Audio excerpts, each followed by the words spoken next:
y empezamos en 2-3 minutos. Buenas tardes tanto a los socios de Portugal como a los socios de España.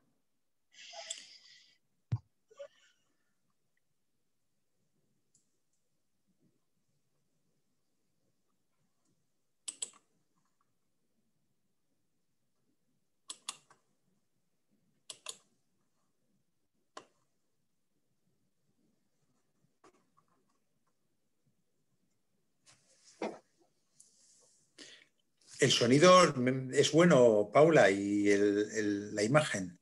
Yo te oigo fenomenal y te veo también fenomenal. Vale, perfecto.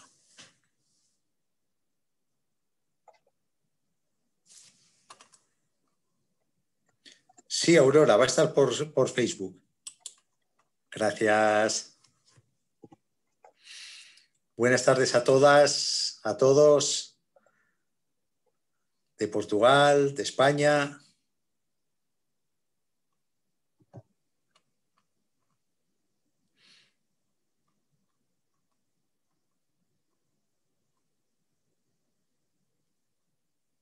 Gracias a ti, Ángela, por estar ahí, aguantando la chapa.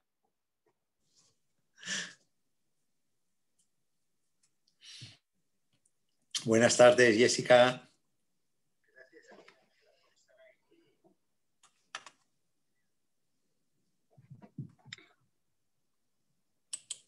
Esperamos un minuto más, Miguel, ¿vale? Sí, sin problema, no hay prisa.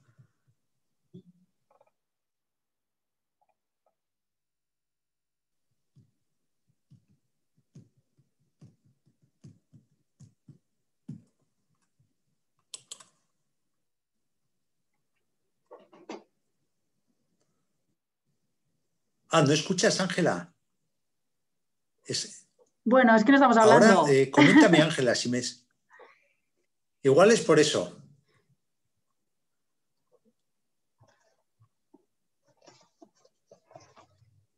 Ya, buenas tardes a todos y a todas, ya vais entrando.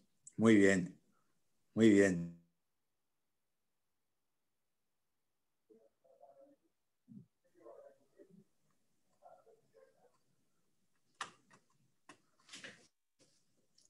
Hoy vamos a hablar de un tema muy bonito.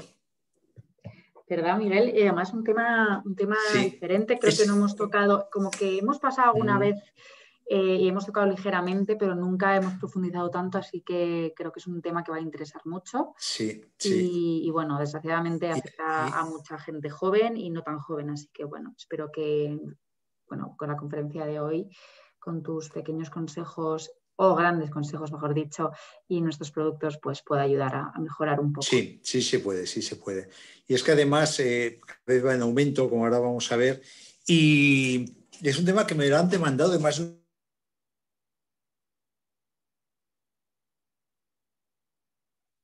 Va a ser interesante sobre todo no ya para tratar una anorexia, sino para evitar caer en anorexia, ¿no? Tenemos unos productos muy buenos para entrar a saco con la anorexia, ya os diré en qué condiciones, pero sobre todo voy a dar unas pautas para prevenir. Lo importante en la medicina no es tratar, es prevenir, ¿no? Y entonces esta prevención es extensible a todos, porque ¿quién no tiene hijas, hijos? ¿Quién no tiene nietos, nietas? ¿Quién no tiene amigos que tengan hijas pequeñas, hijos pequeños? Entonces, cuando ya empezamos a hablar hace 3 años de lo que era un asesor dietético, un asesor en salud, ¿no? Que es un poco el concepto en el que nosotros estamos metidos, no solo ya es ofrecer una gama de productos excelente para mantener la salud y para evitar caer en enfermedad, sino que incluso es dar consejos, ¿no? Porque si os fijáis, cuando hablamos en algún webinario monotema como este, al final vemos los productos, pero antes estamos hablando de causas, cómo se pueden evitar las cosas, qué nos va a llevar a una determinada patología. Y hoy tiene mucho peso específico ese aspecto, ¿no? de cómo podemos evitar o sobre todo cómo podemos detectar una anorexia, ¿no? Una anorexia nerviosa u alguna otra alteración de conducta alimentaria, ¿no? Que pasa sobre las conductas alimentarias. Fenomenal. Pues cuando quieras, Miguel, después de esta introducción perfecta, te escuchamos con mucha ansia. Pues vamos allá. Hoy vamos a hablar de... A ver, que me quite la pantallita pequeña que no me quiero ver. Vale. Hoy vamos a hablar de las conductas, de los trastornos de conducta alimentaria. Cada vez hay más trastornos de conducta alimentaria. Cada vez son más los nombres que estamos... A ver, un momentito.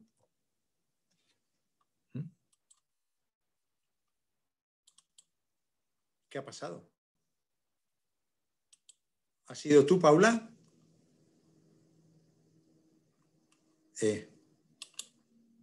Oh.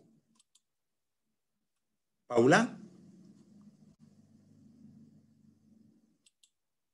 Estoy aquí, Miguel. Lo que pasa es que le doy a mute, entonces por eso cojo el ratón un segundo para darle a mute y ya te dejo a ti. No, pero es que ¿no lo puedes compartir en pantalla grande? ¿No está compartido en pantalla grande?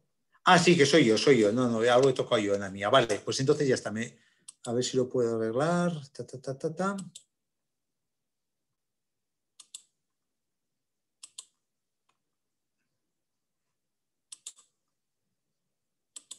Vale, ahora, perfecto.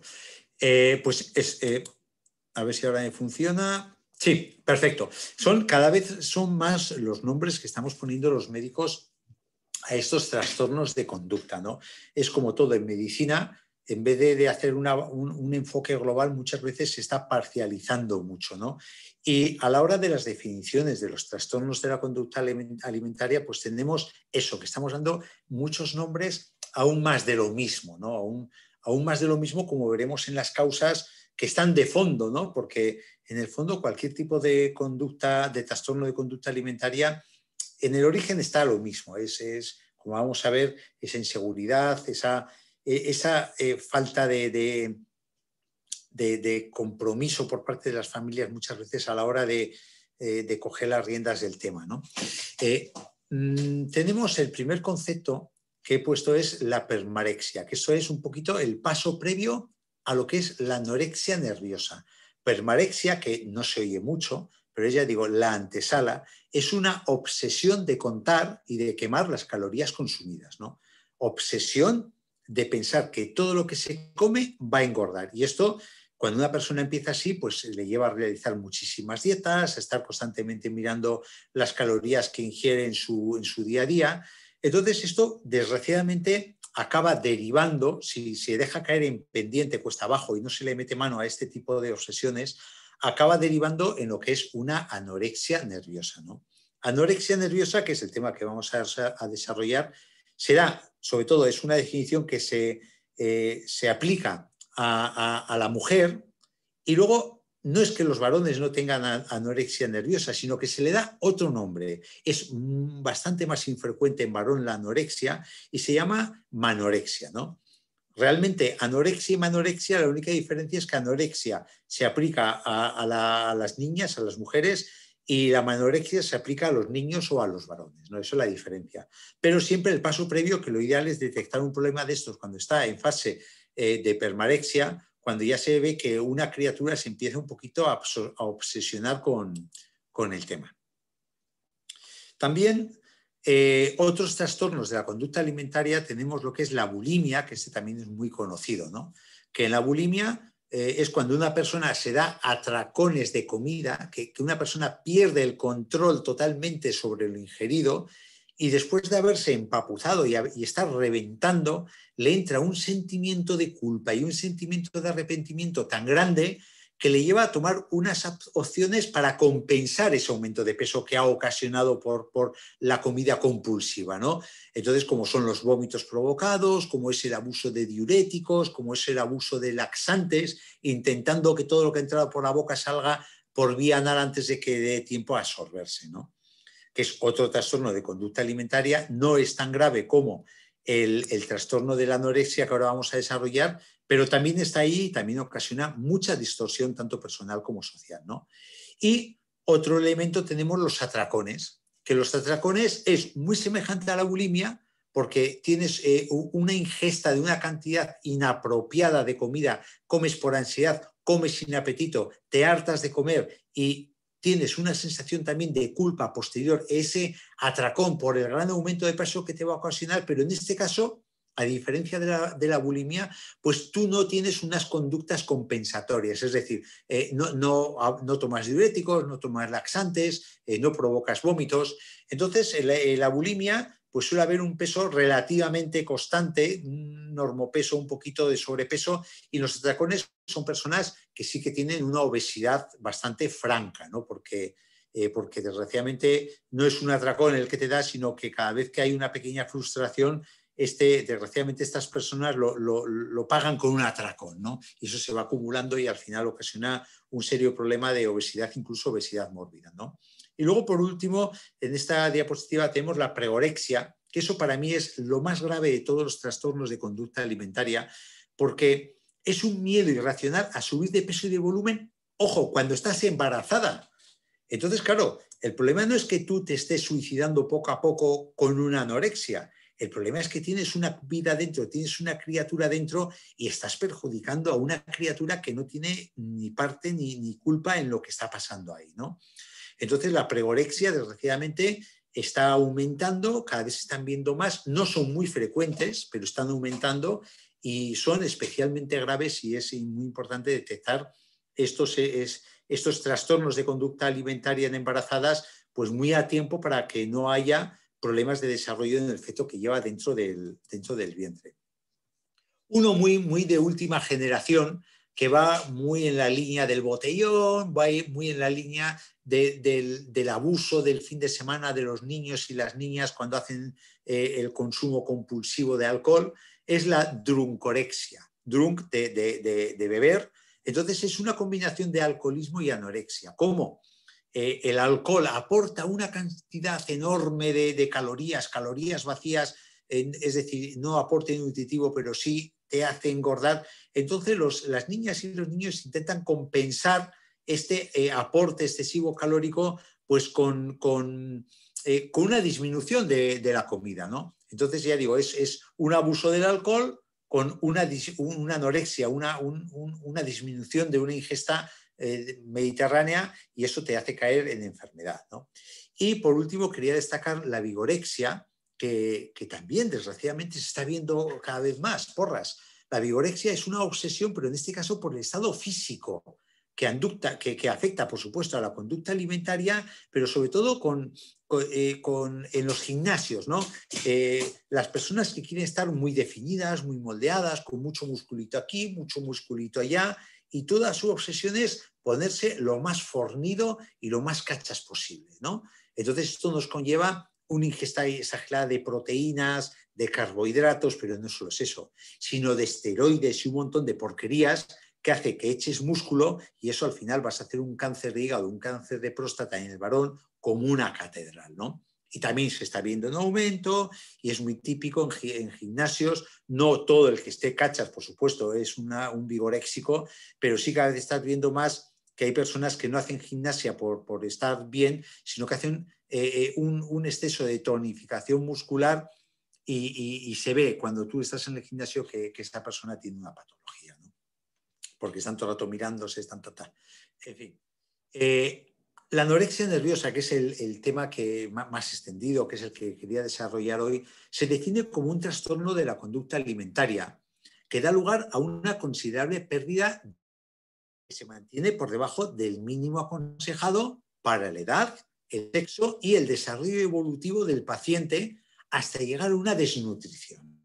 Entonces es, en definitiva, anorexia nerviosa, el síntoma cardinal en la columna de base es la pérdida de peso, ¿no? La pérdida de peso que viene tanto de una disminución de ingesta, de una restricción de la alimentación, como de conductas encaminadas a perder peso, que son 4 fundamentales las que desarrollan este tipo de personas, de pacientes. Los vómitos autoprovocados, metiéndose los dedos, el uso y el abuso de laxantes, el uso y el abuso de diuréticos y además la práctica de ejercicio exagerado. No un ejercicio por salud, sino un ejercicio casi tan compulsivo como los atracones que hemos descrito antes, ¿no? Sí, hemos definido en más de una ocasión lo que es el índice de masa corporal, ¿no? Que es una medida que nos orienta un poquito de dónde debemos estar, ¿no? Para calcular el índice de masa corporal tenemos que tener el peso en kilos de una persona, de una criatura, y se divide por la talla en metros elevada al cuadrado. Entonces, esta pequeña fórmula aritmética nos da un valor que consideramos que es normopeso cuando ese valor oscila entre 20 y 25. De 25 a 30, como vimos cuando hablamos de la obesidad, ya se considera sobrepeso, y más de 30, pues ya estamos hablando de obesidad, de diversos grados de obesidad, hasta llegar a la obesidad mórbida, ¿no? En este contrario, precisamente, los que están por debajo de 20, ¿no? Ya por debajo de 20 tenemos el bajo peso de 18 a 20 y el infrapeso severo, donde están metidos todas las niñas, insisto, lo de niñas, no por sexista, sino porque anorexia es un término que se está aplicando fundamentalmente a la mujer. Acordaos, anorexia es para varón. Entonces, tenemos un infrapeso severo por debajo de 17 y tenemos ya una patología franca, ¿no? Que eso no tiene nada que ver cuando tú aplicas esta fórmula aritmética en los niños cuando están en desarrollo. Entonces yo este año concretamente he hecho el control de salud tanto en Motril, a los clubes de baloncesto de Motril como a los clubes de voleibol de Motril. Entonces sí que me daban niños que estaban por debajo que estaban 18, 19, 20. Ese niño no se puede considerar un anoréxico porque está en pleno desarrollo y no tiene de las conductas que ahora vamos a ver que ocurren en las personas con anorexia. Simplemente esos niños están en pleno desarrollo. El desarrollo es en dientes de sierra cuando una persona desarrolla. Primero crece en anchura, en peso, y luego crece en altura. Anchura, altura, anchura, altura. Es como en dientes de sierra va una curva ascendente continua, ¿no? Entonces, si tú le pillas en fase de crecimiento en altura, entonces se me desproporciona el índice de masa corporal. Y aparentemente puede tener un bajo peso, pero que luego se va a compensar en los 2 o 3 meses siguientes porque ese niño sigue comiendo y come normalmente, ¿no? Entonces, lo que caracteriza frente al ejemplo que os he puesto del desarrollo de un deportista que está en adolescencia desarrollando es que estos pacientes o estas pacientes no son capaces de reconocer el problema, no son conscientes de que ellos estén mal, no son conscientes de su estado, no son conscientes de que están delgadas cuando se miran al espejo. Entonces, niegan su condición. Y dicen que quien está mal es la persona que le está diciendo que le quiere ayudar, ¿no? Y eso es uno de los motivos que hace que tengan un gran aislamiento social. Se esconden, se aíslan para que nadie les diga que están mal, ¿no?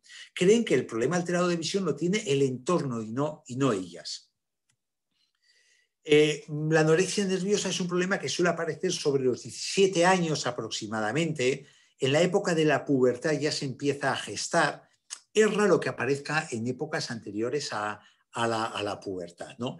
Pero, desgraciadamente, como así ha salido ya en medios de comunicación, en un congreso virtual que ha habido de pediatría hace 2 semanas a nivel nacional, pues que, desgraciadamente, si algo se ha visto como consecuencia de la pandemia, no ha afectado tanto a la salud emocional como se esperaba, pero sí que se ha visto que se está repercutiendo en fases de anorexia, que estamos viendo que está apareciendo y en cierto modo inducido también, ayudado por el trastorno que ha ocasionado la pandemia en el desarrollo de las adolescentes, está apareciendo en niñas más jóvenes y más virulentamente, con más pérdida de peso. Eso lo tenéis en los medios de comunicación hace 2 semanas, ¿no? Pero bueno, en un principio vamos a quedarnos que es en la época de la pubertad se fragua y sobre los 17 años aparece la prevalencia, es decir, la frecuencia con la que puede aparecer es un caso por cada 100 o 250 personas en la población. ¿Por qué hay esa variabilidad de 100 a 250 personas? Porque hay muchos casos de anorexia que no se detectan. Hay muchos casos, por eso os insisto que este webinario tiene mucho de educación social para que podáis ayudar en el entorno que vosotros os desenvolvéis, ¿no? A identificar estos pequeños casos para que vayan al médico, para alertar a los padres, a las madres, para que vayan al médico y cogerlos a tiempo. Porque cuanto antes se detecta el problema, mejor pronóstico tiene. Cuanto antes aparece el problema y más tarde se detecta, tiene peor pronóstico, peor solución, ¿no? ¿Cómo se presenta? Hay 3 formas de presentarse, ¿no? Lo raro es que en un pequeño porcentaje se presenta con un primer episodio. Hay un primer episodio de anorexia que puede durar 1 mes, 2 meses, 6 meses, 1 año. Se corrige, la persona recapacita de que ha tenido un problema y no se vuelve a repetir en toda la vida. De esos yo tengo casos en consulta y eso, bueno, queda como una anécdota, como el que tuvo una faringitis muy aguda que precisó hospitalización 2 semanas. Una cosa rara, pero ahí está, ya es historia. Eso es lo raro, desgraciadamente. Y a eso hay que optar, ¿no? A detectarlos a tiempo y hacer un arrope social como ahora vamos a ver, ¿no? Luego, lo más normal es que se presente como un patrón fluctuante y alternativo de ganancia de peso y recaída. Es decir, temporadas que tengo mi fase anoréxica y temporadas que, bueno, que me voy estabilizando, voy cogiendo mi pesito, me voy poniendo bien y luego tengo una emocional o una frustración y otra vez vuelvo a caer en fase anoréxica, ¿no? Y ya lo más raro también, que son algunos casos, no superan ese primer episodio y presentan un deterioro crónico. Esas son esas fotos que no he querido poner ninguna porque considero que es muy morbosa, de esas pobres criaturas que son auténticos cadáveres que parecen recién salidos de un campo de concentración de la Segunda Gran Guerra Europea, ¿no? Entonces, esos son casos, desgraciadamente no son, afortunadamente, perdón, no son muy frecuentes, pero ahí están y muchas veces valen para reflejarnos en lo que no tenemos que caer, ¿no? Y lo que sí, cuando se presentan, sí, normalmente digo que suele haber patrones, pero es muy frecuente, muy altamente, hay una incidencia muy alta de patrones de ansiedad y de depresión previamente, ¿no? Y además que se mantienen durante el proceso de anorexia, aumentan a lo largo de la enfermedad y cuando una vez que se ha conseguido corregir o salir del pequeño bache, pues un alto porcentaje de estas criaturas suelen perseverar en esos síntomas de ansiedad y esos síntomas de depresión. Por eso lo importante también de actuar sobre estas circunstancias patológicas. Ya hemos hablado cuando hemos tocado estos temas que la depresión no se mete de la noche a la mañana, sino que primero tenemos una fase de estrés, esa fase de estrés mantenida nos llega a una ansiedad, esa fase de ansiedad mantenida y acaba en una depresión. Y eso nos puede llevar a esas conductas, esos trastornos de conducta. O sea que tenemos que también actuar en ese sentido, revirtiendo esas situaciones. Y ya hemos visto que nosotros también tenemos un buen arsenal para ayudar junto a la medicación que prescriba su médica o el médico de estas criaturas a revertir esa situación, ¿no? Las causas son muy difíciles de definir, o sea, no hay una causa general para todas las personas que tengan una manorexia o una anorexia, ¿no? Debido al componente psicológico, precisamente es muy difícil de establecer unos patrones de fondo, ¿no? Porque cuando hablamos de conducta psicológica o componente psicológico, hay tantas individualidades como personas ahí padeciendo una patología. Sí que se han identificado ciertos patrones, factores individuales. Se habla de un posible componente genético asociado a un gen que ya se ha detectado. No todas las personas con anorexia tienen este gen, pero sí que muchas personas con anorexia tienen este gen anómalo. También se ve que se ha valorado una alta actividad serotoninérgica asociada a esos trastornos de conducta alimentaria, ¿no? Eso es igual muy técnico, eso lo dejo ya más lo dejo como curiosidad de una individualidad. Y luego también se han relacionado estos casos con trastornos obsesivos compulsivos, o sea, es como si fuese la anorexia una vía de frenada para la persona que tiene un TOC. Es decir, la persona que tiene un trastorno obsesivo compulsivo igual tiene pequeñas manías repetitivas que le dan seguridad. Entonces, esto sería como una pequeña manía dentro de ese trastorno obsesivo compulsivo. Hay mayor incidencia, ¿no? Tenemos unos factores familiares que sí que se ven con relativa frecuencia. ¿A qué me refiero? Cuando, por ejemplo, hay patrones de alcoholismo en la familia, tanto la madre como el padre, o hay trastornos psiquiátricos en familia, en rama familiar materna, rama familiar paterna, sobre todo en los de primer grado, ¿no? Que hablamos padre o madre, e incluso puede ser abuelo y abuela. Eso acentúa la incidencia de la presencia de anorexia. No significa que todas las mamás o los papás que tengan un problema psiquiátrico que requiera atención del psiquiatra vaya a tener un hijo con anorexia, ni mucho menos, pero sí que se ha visto ese aumento de incidencia ligada a los problemas psiquiátricos, ¿no? de los progenitores. Y luego hay factores culturales que son los que tienen más peso desde mi punto de vista como médico y facultativo, son los que tienen los factores culturales, son los que tienen muchísimo más peso, ¿no? La persistencia social de esos cánones de belleza inalcanzables impuestos a golpe de marketing. O sea, el descerebramiento que tenemos en los medios de comunicación, en las vallas publicitarias, ahora con las redes sociales, eso está taladrando las mentes de muchas pequeñas criaturas que no tienen una estabilidad o no tienen una confianza en sí mismo, o no tienen una fuerza personal como para tener un criterio y decir esto, vale, puede estar ahí, pero esto no va conmigo porque yo tengo otros valores. Esto lo vamos a ver ahora, ¿no? Un excesivo culto al cuerpo, que una cosa está que estemos hablando de, como lo hablamos en una y mil veces que lo hemos hablado nosotros desde LR, la importancia de perder peso por salud. O sea, yo siempre cuando hago una recomendación de perder peso, jamás hablaré del concepto de belleza. Es más, el límite de pérdida de peso no lo pongo ni en las tablas, sino cuando para mí el límite, el peso ideal es cuando una persona equilibrada emocionalmente se mira al espejo y ve su imagen reflejada, se ve contento con esa imagen, ¿no? Para mí eso debería ser el concepto de peso, ¿no? Una persona equilibrada, sana, que se ve identificada con su imagen corporal. Evidentemente, una anoréxica no es una persona equilibrada, no es una persona desgraciadamente sana, entonces no puede tener el criterio para tener ese límite, ¿no?, de pérdida de peso. Pero insisto, este excesivo culto al cuerpo que se está haciendo, esas operaciones bikinis brutales para ponerse la tanga en el verano, etcétera, etcétera, etcétera, ¿no? Esas son auténticas burradas. Y el inicio de dietas restrictivas en este contexto que estamos hablando, en estos factores personal, familiar, factores culturales, el inicio de una dieta restrictiva puede hacer que esa persona se le vaya de frenada y ya pierda el control y acabe entrando en un concepto patológico de trastorno alimentario.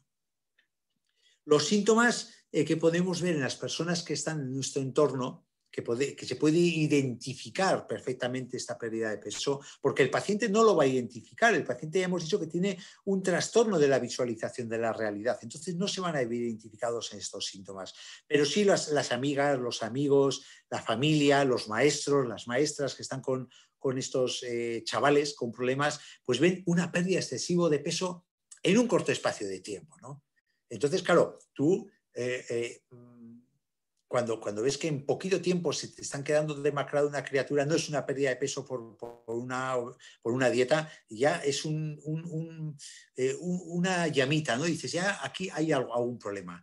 Y luego cuando ves en esta persona que hay un sentimiento constante de obesidad no fundado. Es decir, vale, puedes estar un poquito rellenita, pero no puedes estar obsesionada, decir, es que estoy hecho un saco, es que estoy hecho una farfolla. O sea, puedes tener digo, reconozco que tengo un poquito sobrepeso, ¿no? A eso me refiero con no fundado, ¿no? Y un deseo de seguir adelgazando con un control activo. Ojo, es decir, me estoy pesando varias veces al día, miro las calorías que ingiero, miro lo que compro en el supermercado y lo primero que miro más que la composición es el aporte calórico, me miro insistentemente en el espejo, acordados los vigoréxicos del gimnasio. Y esto podemos ver los papás, sobre todo, por ejemplo, cuando una niña o un niño es prepúber, es decir, antes de que empiece a desarrollar esos caracteres sexuales secundarios, los 11, 13 años, dependiendo de la etapa madurativa, pues oye, no acaba de madurar mi crío. Mi niña no desarrolla el pecho, mi niña no desarrolla la menstruación. Mi niño no empieza a echar vello en las axilas y no desarrolla el volumen testicular. Es decir, esos caracteres secundarios se frenan con la anorexia, ¿no? O una persona o una niña que ya tiene un periodo instaurado, pues de golpe se corta o se altera mucho el periodo, alteraciones muy, muy, muy sintomáticas, muy, muy, muy francas, ¿no?, del periodo menstrual. Eso las mamás lo podéis ver cuando vuestra niña menstrua o no menstrua. Eso todas las mamás tenéis una antena especial sacada para esas cosas, ¿no? Luego, cuando ves que tu criatura te hace un ejercicio físico constante y excesivo, o sea, no hago ejercicio por salud, está haciendo de más. Lo que hemos dicho antes, no adelgazo por salud, estoy haciendo de más, estoy obsesionado con adelgazar, estoy obsesionado con el ejercicio. Y sobre todo también en la ropa, ¿no? Cuando una persona ya empieza a perder peso, va con una ropa muy holgada, sobre todo pantalones muy anchos, pues para que no le vean los demás, para que no le digan, oye, tú tienes un problema, ve y consulta con tu médico, ¿no? Y también cuando estamos comiendo en familia vemos que estas criaturas pues intentan no comer en compañía.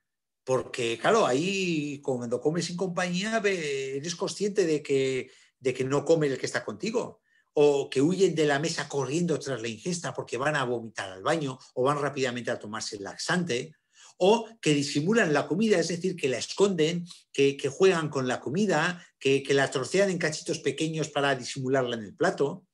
Entonces también se ve que este tipo de personas, eso precisamente les lleva a un aislamiento progresivo, una pérdida de vínculos sociales por ese miedo a que le digan que tiene un problema, porque ellos no se ven con problemas, ¿no?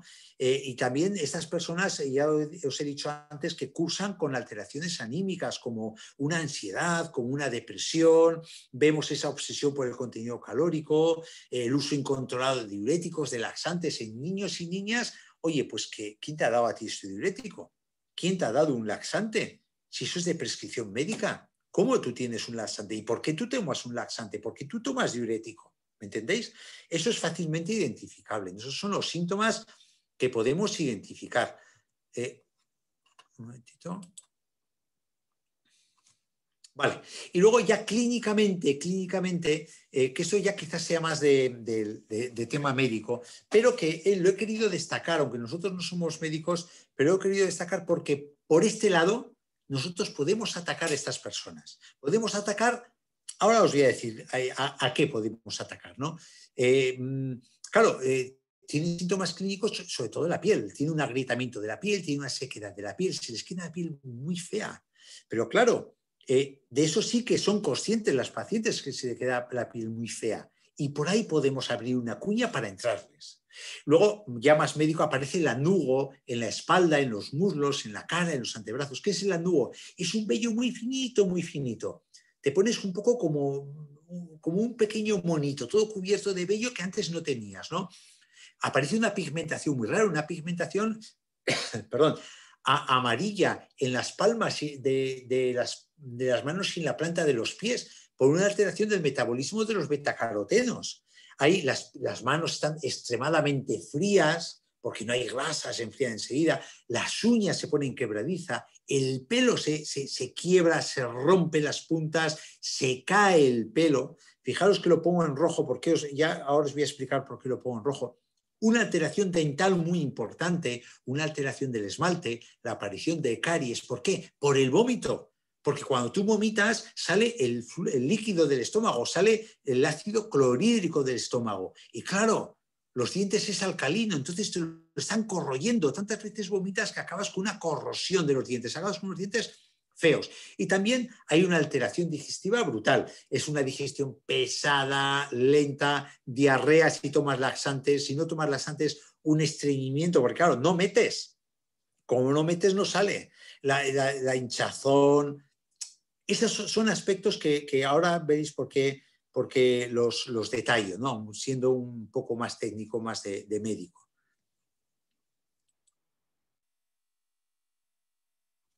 Ajá. La forma de diagnosticar es esto, aparte de esa valoración, de esos síntomas que nos tiene que valer a todos para en un momento dado, pues, oye, tener una referencia y decir, oye, pues igual aquí puede haber un problema. Igual puede haber, ya veis que no es solo una cosa que una persona pierda peso, sino que sean una serie de características que te pueden hacer pensar o puede ser un pequeño aviso para en el fondo ayudar a esa persona, ¿no? Para mandarle a un profesional, a un médico, a un psicólogo, avisar a los padres o tú como padre o como madre, pues decir, oye, mira, creo que mi niña o mi niño necesita ayuda y vamos a coger las riendas de su vida, ¿no? Aunque él sea maduro y aunque él supuestamente sea una cría de 17 años que ya teóricamente tiene decisión propia, ¿no? Entonces, el diagnóstico es muy médico, porque eso los médicos nos basamos en la entrevista clínica con el paciente, con el entorno familiar por detectar este tipo de cosas, porque el paciente va a negar a la plana todo.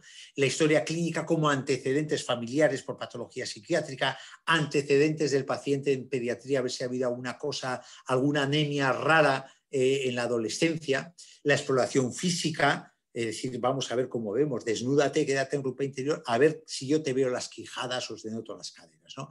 Y luego con pruebas complementarias, hacer una buena analítica completa, a ver si hay carencia de calcio, a ver si hay carencia proteica, a ver si hay exceso de colesterol, exceso de triglicéridos, que en ese tipo de personas nos podemos encontrar.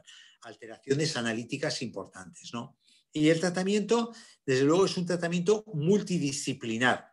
¿A qué me refiero? Que como la causa es multidisciplinar, tiene muchos factores que causan el tratamiento, también no hay una pastilla mágica que quite la anorexia. Ojalá lo hubiese, ¿no? En primer lugar, tenemos que intentar recuperar los hábitos alimentarios. Hombre, todo en el fondo pasa por un reconocimiento de la paciente y un reconocimiento y una solicitud de ayuda, ¿no? Porque como esa persona no quiera ayuda, por mucho que hagas, va a caer en saco roto. Siempre hay que concienciar a la persona tiene que ser consciente de esa situación y una vez que es consciente que se quiere dejar ayudar, hay que recuperar los hábitos alimentarios poquito a poco. Siempre se comienza con una dieta de 1.200 a 1.500 calorías. No hay que presionar a esa persona porque está con mucho recelo, pero no hay que dejarla comer sola tampoco, ni presionarla ni dejarla a su libre albedrío. Siempre estar con ella. Lo lógico es conseguir un aumento semanal de 250 a medio kilo. Hay que pesarse cada semana, siempre en las mismas condiciones, porque estas criaturas pueden hacer trampa. Oye, me peso con más ropa de la cuenta. No, siempre en las mismas condiciones de ropa y calzado. Inicialmente con el ejercicio, porque ya hemos dicho que a veces actúan compulsivamente con el ejercicio para quemar más calorías, pues hay que restringirlo totalmente y cuando vemos que va cogiendo un poquito de tono muscular hay que reintroducirlo paulatinamente. El médico ya se encarga de hacer las analíticas de forma regular para ver cómo está el tema.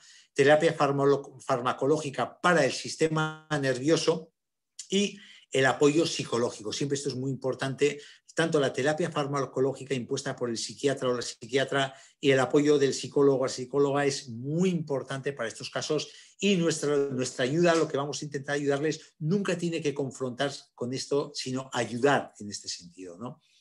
Pero antes de entrar cómo podemos ayudar, quisiera hablar un poco de cómo podemos prevenir, ¿no? Más que identificar, que es importante, como habéis visto, porque podemos ayudar a familias identificando en nuestros allegados o nosotros mismos con nuestros críos, podemos identificar el problema antes de que se transforme en una gran bola de nieve. Es prevenir, joder. La medicina no es poner parches ni dar cosas para quitar problemas. La medicina es prevención, prevención, prevención, prevención. Y este es un problema que lo podemos prevenir desde la infancia. Y aquí estamos todos.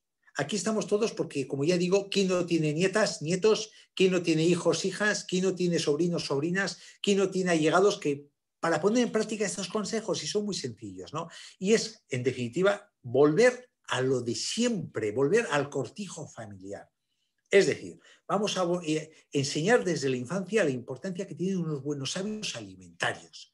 O sea, no es imponer una dieta mediterránea cuando tienes 20 años. Eso no, eso empieza desde abajo. Y eso empieza desde la familia. Y eso empieza predicando con el ejemplo.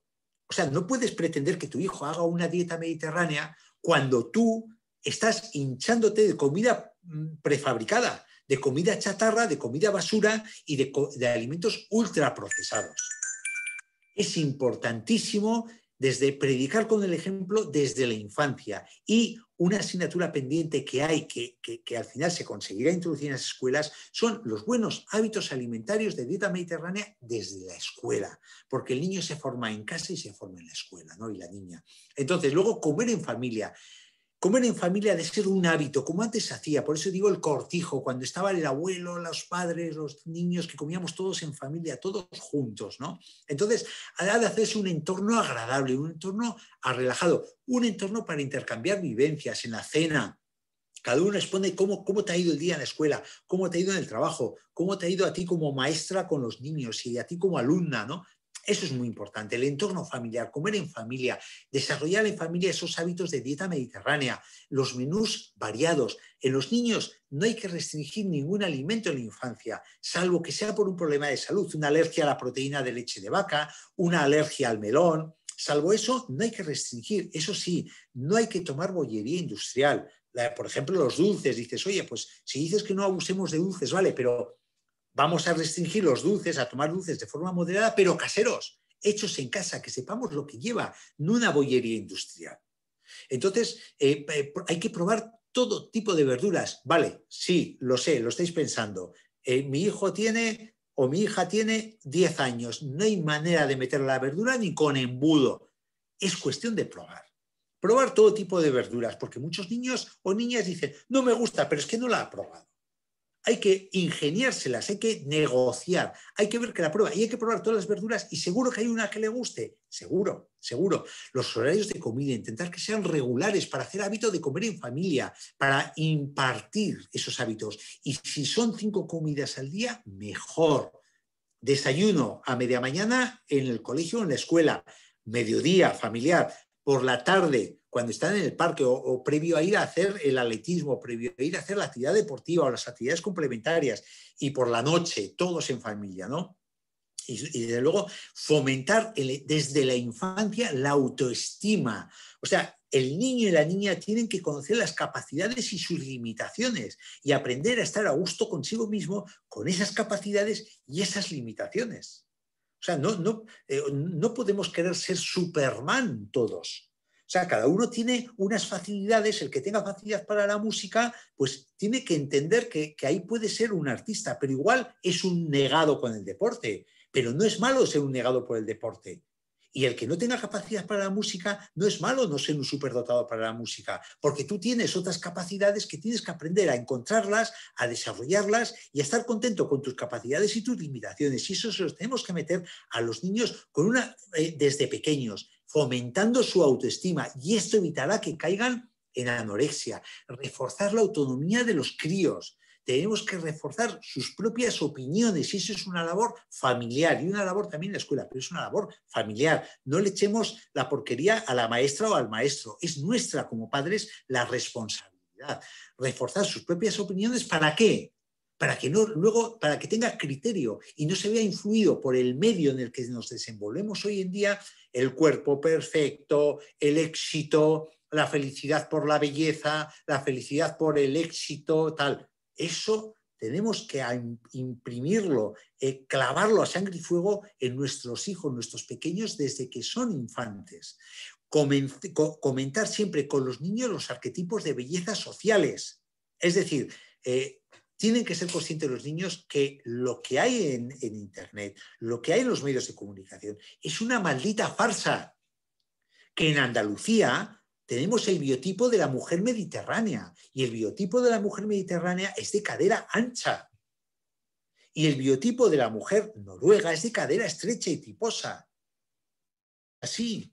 Y esos arquetipos de belleza son irreales.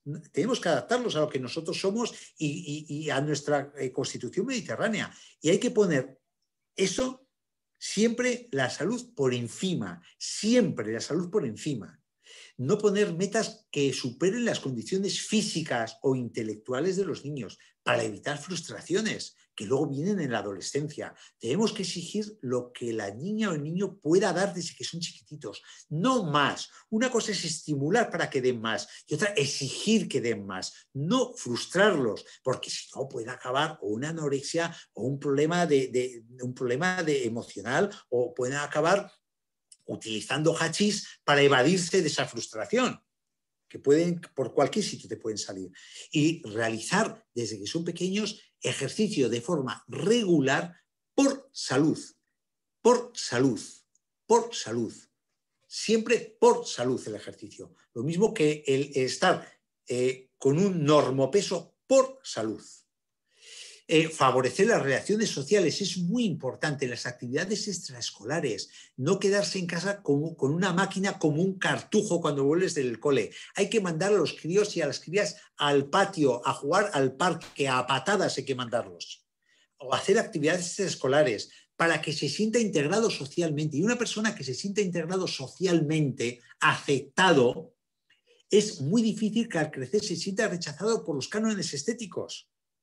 Y luego insisto en esto, muy buena comunicación familiar para que en un momento dado sepa pedir consejo ante situaciones estresantes. En definitiva, ¿qué os estoy diciendo? Estoy diciendo que estemos criando niños y niñas sanos y equilibradas, porque eso nos hará niños felices. Y una niña feliz es muy difícil que caiga en anorexia. Un niño feliz es muy difícil que caiga en anorexia.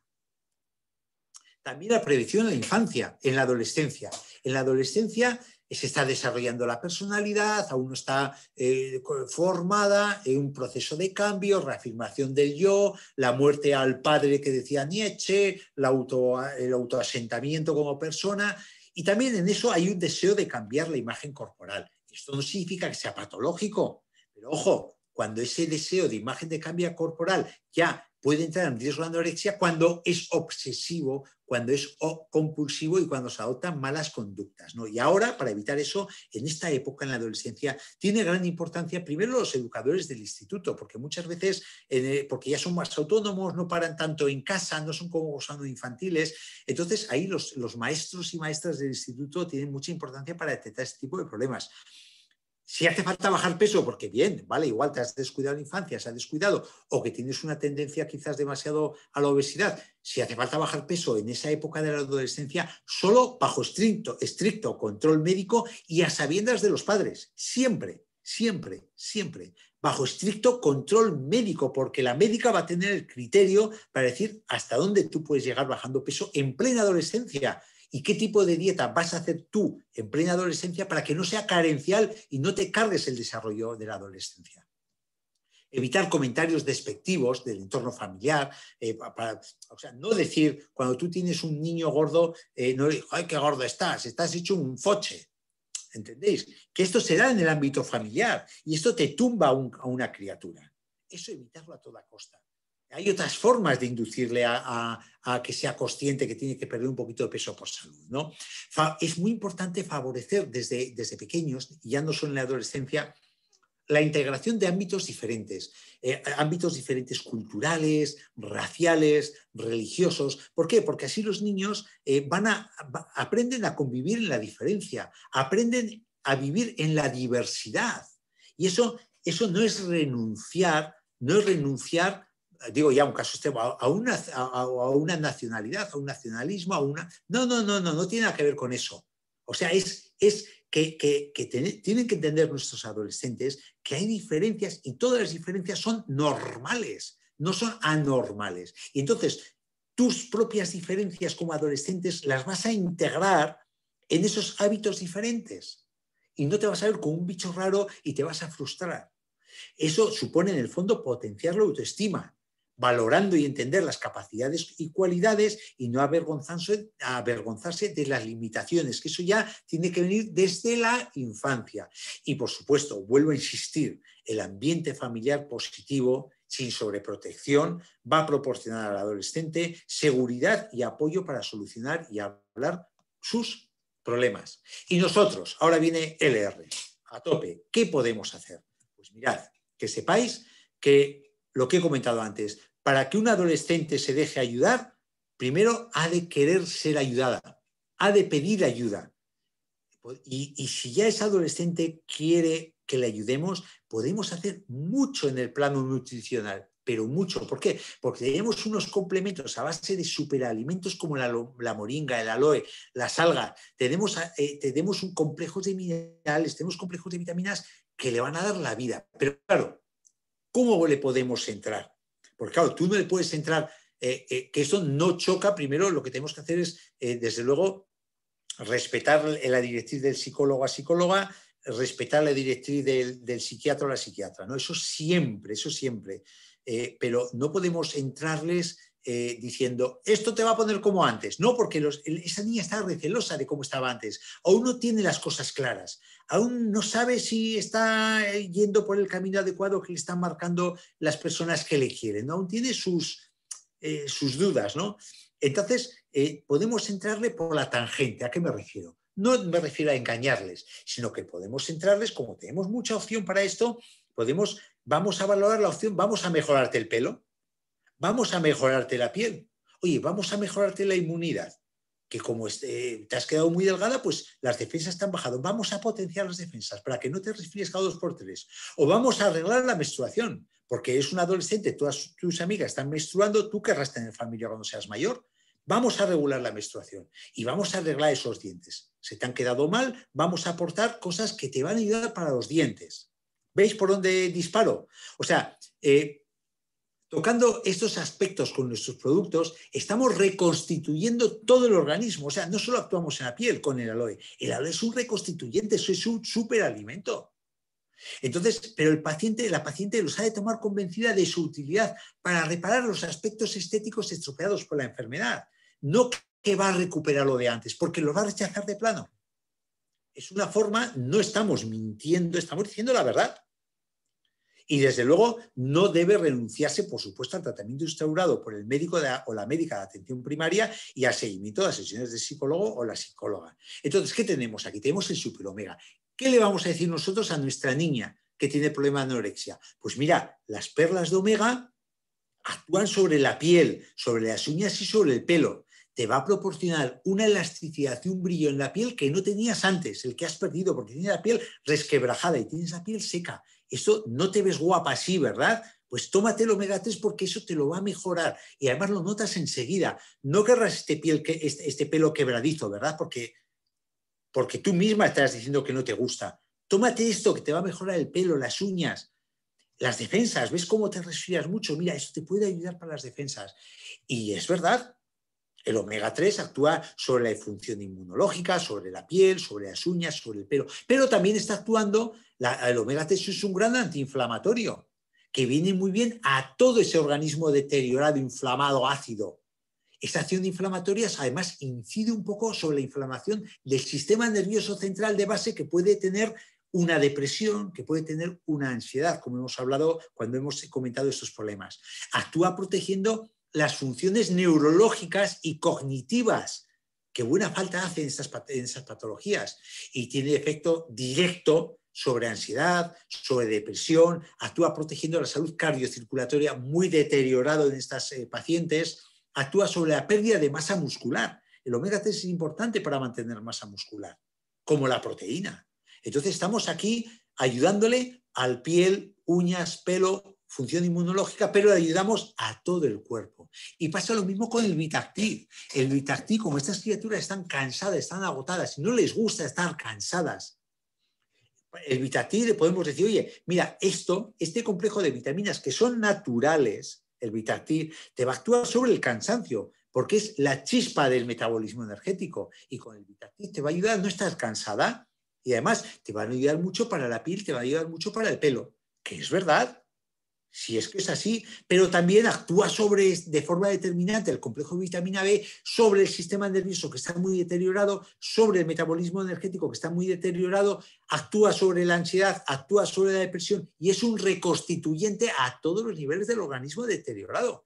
Claro, tú le pones esta primera parte, le haces este primer planteamiento a una persona que está saliendo de la anorexia, que aún está, perdonad la expresión, está cagada de que no las tiene todas consigo, le hace este planteamiento y te lo rechaza de plano. Pero es una forma de ayudarle, no engañándole, y ayudarle a esta persona. También, ¿qué podemos hacer? El ProBalance, lo mismo, el ProBalance. ¿Cómo podemos entrar con esta criatura? Pues el ProBalance te va a restablecer la dentición. Tiene el esmalte perdido, entonces por exceso de acidez, por el vómito. Entonces, claro, esto te va a ayudar a neutralizar ese exceso de acidez que tienes en la cavidad oral desde dentro, desde el interior.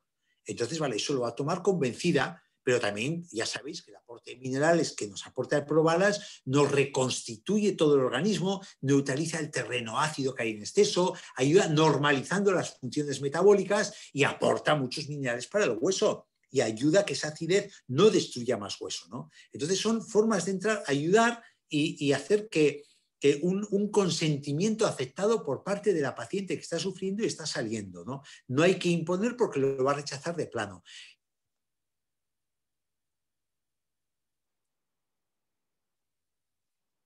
Un momento.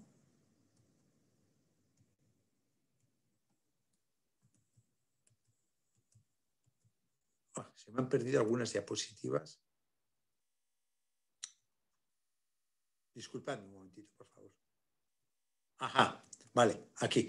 El aloe Immune Plus, otro elemento importante. ¿Por qué? Porque es como aloe y como miel.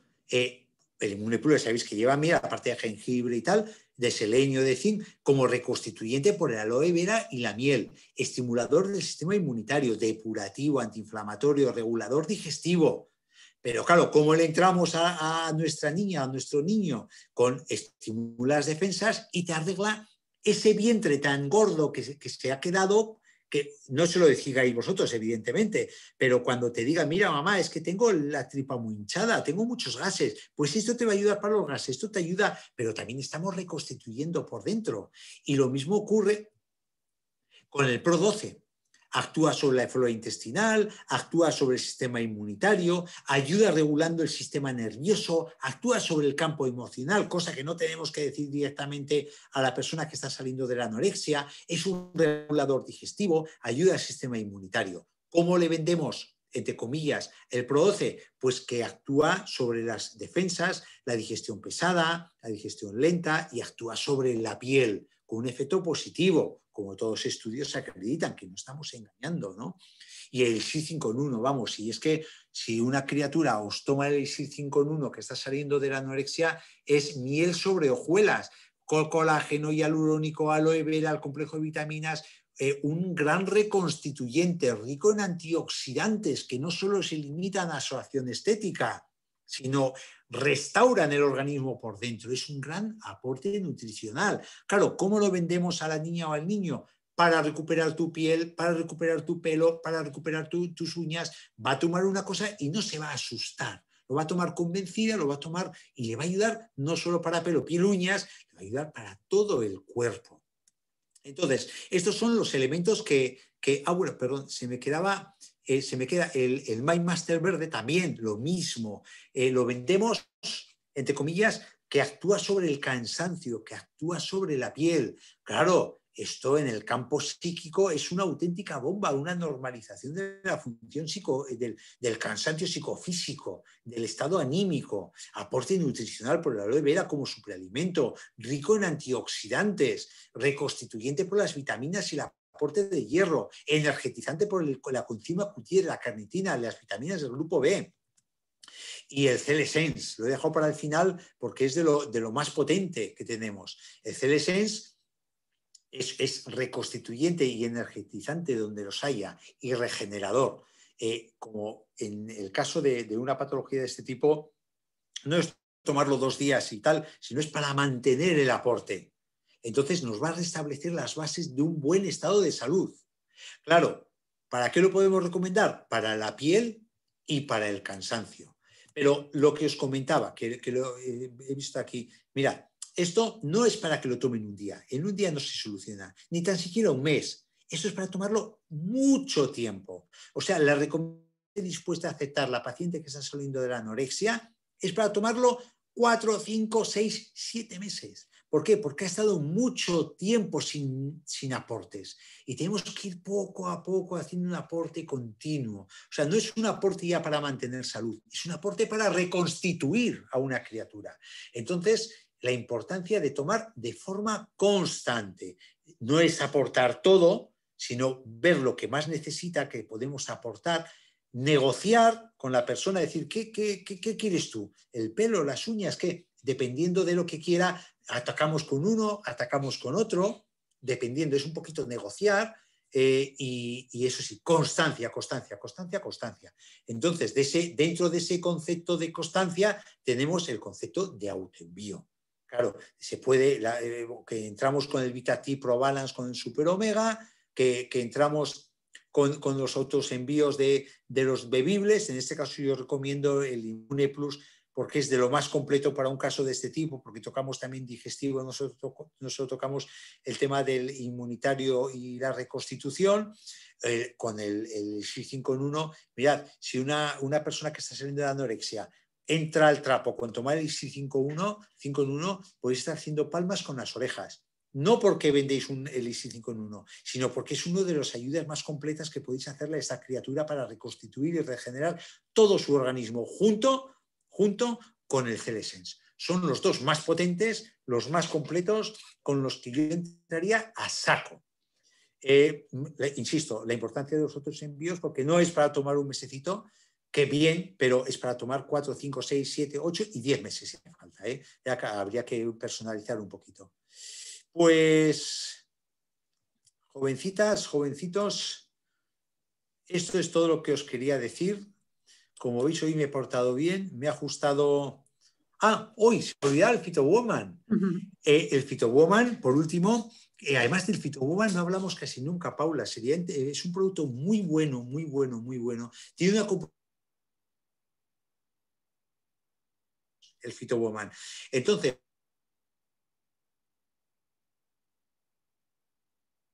que son las hormonas, que se va al garete en una anorexia, porque ya hemos dicho que hay alteraciones menstruales. Claro, ¿cómo va a menstruar tu cuerpo? ¿Cómo va a perder más sangre si no tiene que perder? Entonces corta la pérdida de sangre, corta la menstruación del organismo. Entonces, cuando el equilibrio que hay entre el sistema neuroendocrino se ha ido a freír espárragos hace mucho tiempo. Entonces, esto nos ayuda, junto con el consejo que hemos dado antes, a restablecer también ese sistema endocrino que por vía indirecta restablece también un poco el equilibrio del sistema nervioso, ¿no? Es importante como regulador. La Phytowoman en esa amenorrea nos podía ayudar. Claro, tú se lo vas a recomendar a la criatura no porque vas a restablecer el sistema neuroendocrino, que a ella le suena como que he estado enferma y tal, y yo no he estado enferma, ¿entendéis? Sino, oye, si tú quieres tener un periodo regular, esto te puede ayudar a mantener un periodo regular. Esto y el omega 3 te puede ayudar a mantener un periodo regular, ¿no? Pero ya no hablamos de palabras mayores que les pueden asustar y rechazar de plano el tomar un woman phyto. Esto en las diapos. A ver. Mira, no, bueno, no sé por qué hoy me va esto con reuma. Bueno, ya que lo tengo, no hay tiempo, pero ya que lo tengo, lo pongo. Es simplemente fuera de anorexia, fuera de anorexia. Ya sabéis que a mí me gusta colgar mucho en redes sociales cosas y voy colgando mucho que os vale para vosotros. Cuando cuelgo cositas de estas voy pensando en vosotros, en nuestras parcelas, en nuestros parceiros, en nuestras socias, en nuestros socios de LR. Esto es una de las cositas que yo suelo colgar en redes sociales. Ha sido publicado el 30 de abril del 2021 en una publicación científica médica de difusión médica. Es una investigación publicada en el British Medical Journal de Nutrición, en el que comenta una investigación acerca del coronavirus. Fijaros que es muy, muy latente, ¿no? Hay un estudio que se ha hecho en Reino Unido, en Suecia, y se veía que las personas que consumían probióticos, omega 3, multivitamínicos o vitamina D, había una incidencia de riesgo de tener una infección de coronavirus. Los que tomaban riesgo, los que tomaban omega 3 tenían un 13% menos de, y los que tomaban vitamina D tenían un 9% menos de riesgo. Que veáis que no solo es que diga yo que funcionan estas cosas muy bien para prevenir enfermedades, para estar sanos, sino que hay estudios que están acreditando que con estas cosas un organismo en condiciones, pues evidentemente vas a tener más capacidad de rechazar no ya un coronavirus, sino cualquier otro tipo de infección o problema o patología que venga. Es decir, te va a dar calidad de vida.